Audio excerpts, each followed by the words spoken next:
আজ বানাবো protein milkshake, যা কিনা ছোটো থেকে বড় সকলেই খেতে পারবে। এই মিল্কশেক প্রচুর পুষ্টিগুণে ভরপুর।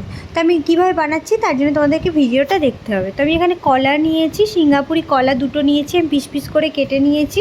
আর এখানে আমি কাজু নিয়েছি আর 1 কাপ মতো দুধ নিয়েছি। এবার কলা আর কাজুটা দিয়ে দেবো মিক্সার গ্রাইন্ডারে। এবার আমি অল্প অল্প করে দুধ দিয়ে দেবো, অল্প করে দুধ দিয়ে দেবো। এবার আমি সবগুলোকে পেস্ট করে নেব। আর আমার হাতের কাছে যা ছিল সেইভাবেই আমি বানাচ্ছি। তোমরা এখানে প্রচুর ড্রাই ফ্রুটস দিতে পারো, ছোলা, বাদাম, তা আমন্ডস, অনেক কিছুই দিতে পারো, খেজুর, আপেল। তো আমি আমার হাতে যেহেতু একদম মানে সিম্পলভাবে বানাচ্ছি, একদম হাতের কাছে যা ছিল ঘরে সেই দিয়ে তোমাদের সাথে মিল্কশেকটা শেয়ার করছি। তো চলো এবার আমি পেস্ট করে নিই। তো পেস্ট করা হয়ে গেছে, আর দেখো ভীষণ সুন্দরভাবে পেস্ট হয়েছে আর পুরো ঘন হয়ে গেছে। এবার আমি কাপে ঢেলে নিয়েছি। এবার আমি একটু মধু দিয়ে দেব, 1 চামচ মতো আমি মধু দিয়ে দেব মিল্কশেকটা। এবার আমি মাম্মাকে টেস্ট করাবো। তো চলো তোমরা দেখতে থাকো।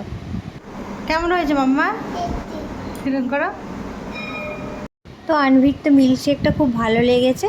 তো ভিডিওটা যদি তোমাদের ভালো লেগে থাকে একটা লাইক করে দিও। তো আজকের মতো tata, bye bye, thank you.